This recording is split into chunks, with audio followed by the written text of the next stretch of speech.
Alright, kita sekarang berada di part 5 dalam asas command dalam Kali Linux. Kita akan lihat bagaimana untuk memulakan dan mematikan servis dalam Kali Linux.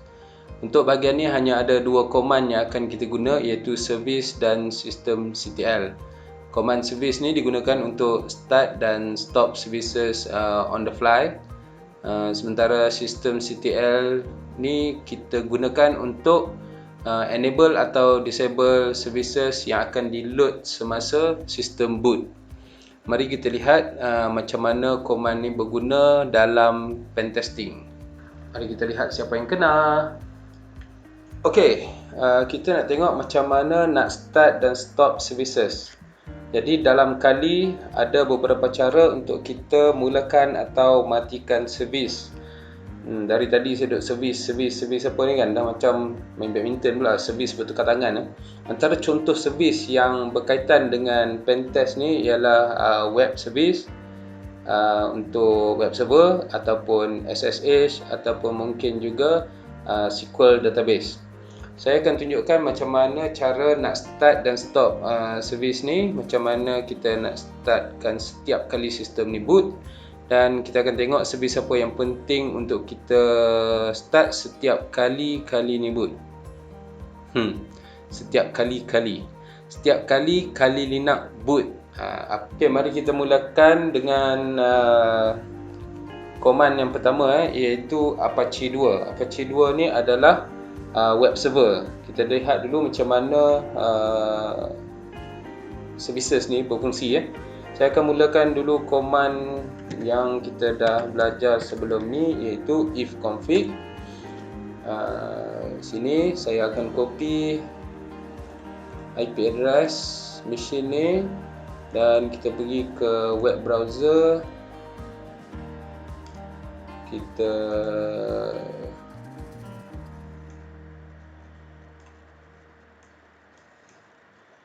klik kat sini,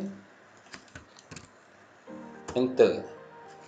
Okey, kat sini dia tulis unable to connect. Okey, unable to connect, betul lah. Sebab apa? Kita tidak ada run lagi web server. Sekarang kita kembali ke kita punya terminal dan kita type service Apache 2 start. Okey, tu maknanya dia dah start lah. Kalau tak ada apa-apa error tu kan, alhamdulillah. Kita pergi balik kat sini, kita tekan enter. Okey, nampak tak kat sini? Dia dah ada paparkan Apache 2 Debian default page.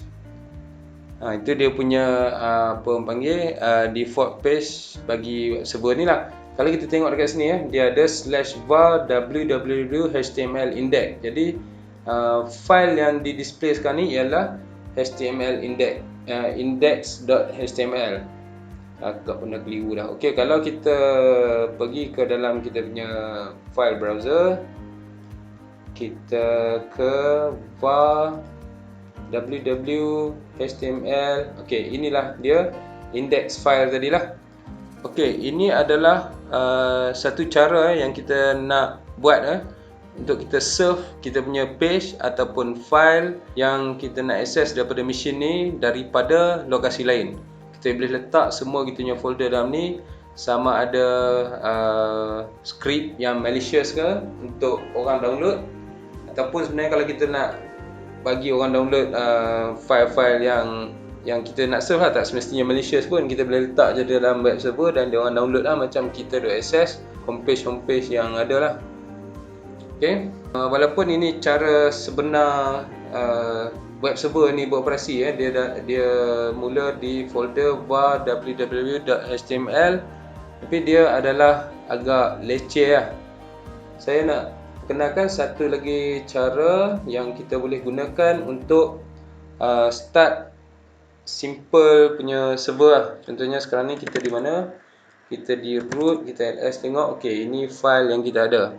Apa yang kita boleh buat ialah kita type python -m simple http. Okey, tekan tab python simple http server. port 80 sebab web server ni memang dia run dalam port 80 ya. Kita tekan enter. Okey.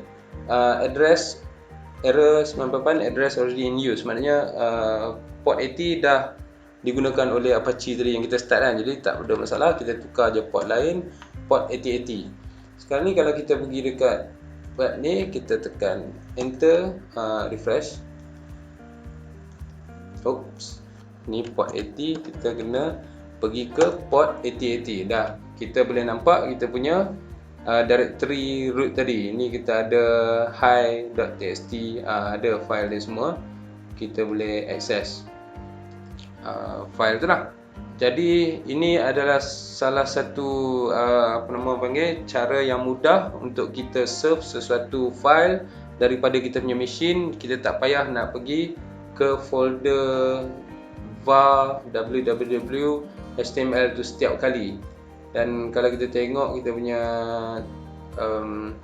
terminal tadi, kita nampak get hello, maknanya ada browser access tadi. Mula-mula saya klik hi, lepas tu saya klik hello kan. Kita boleh nampak real time apa yang berlaku lah. Sebenarnya kalau web server pun dia ada dia punya log, kita boleh tengok macam ni jugalah.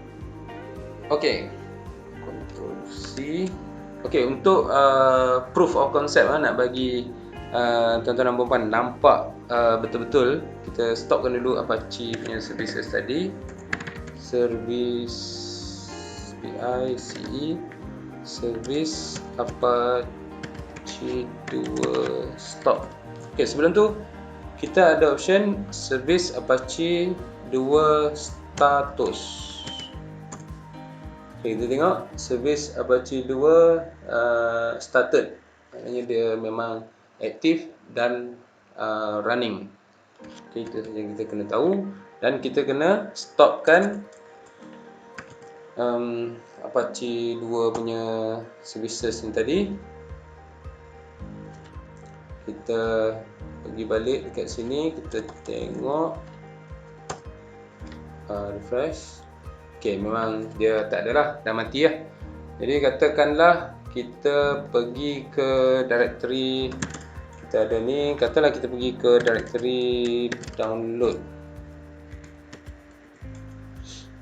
dan kita run balik kita punya Python punya simple server tadi ya, port 80 ya, kita tak payah pakai 8080, dan kita refresh balik page tadi. Oops, kita refresh ni dia punya cache ya, kita refresh. Ok, kita dapat directory listing untuk folder tu. Tak ada apa lah, sebab dalam download folder kita tak ada apa-apa file. Ok, dan kita cuma tekan Ctrl C saja untuk stopkan Python punya simple HTTP server ni lah. Ok, seterusnya kita lihat macam mana cara kita nak startkan web server ni setiap kali sistem boot. Servis yang kita start guna command tadi, services tu, dia hanya untuk satu session saja. Jadi bila server tu reboot ataupun PC tu reboot, dia dah tak hidup. Jadi untuk startkan services tu semasa boot, kita boleh gunakan command systemctl enable ataupun kita nak enable disable ke. Disable contohnya macam SSH ke, tapi ni tak payah tekan lah, saya cuma nak tunjuk je apa-apa servis yang kita nak start semasa boot, kita boleh enable atau disablekan di sini lah. Contohnya kita boleh enablekan PostgreSQL. SQL. Ok, yang ni saya nak tuan-tuan dan puan-puan tekan enter. Sebab apa? Kita nak PostgreSQL start setiap kali sistem ni boot. PostgreSQL ni apa? PostgreSQL ni sebenarnya adalah satu pangkalan data. Dia digunakan oleh Metasploit lah. Kalau kita tengok dalam start ni, exploitation tools, Metasploit framework. Ni Metasploit framework ni kita akan guna nanti dalam lab. Cuba kalau kita klik run, klik dia untuk run. Ok, nampak sini dia tulis database already started, the database appear to be already configured, skipping initialization. Maknanya Metasploit ni dia memerlukan Postgres dan kita dah setkan dia untuk start setiap kali sistem ni boot. Jadi bila kita nak guna Metasploit ni, dia cepat sikit start lah. Jadi dia pun tak mengganggu masa sistem tu boot up, jadi tak ada masalah. Saya memang menyarankan untuk tuan-tuan dan puan-puan enablekan Postgres SQL ni setiap kali boot. Okey, itu saja untuk topik ini. Next, kita akan lihat pula macam mana nak install tools dari GitHub dan cara nak install guna apt-get. Okey, jumpa lagi.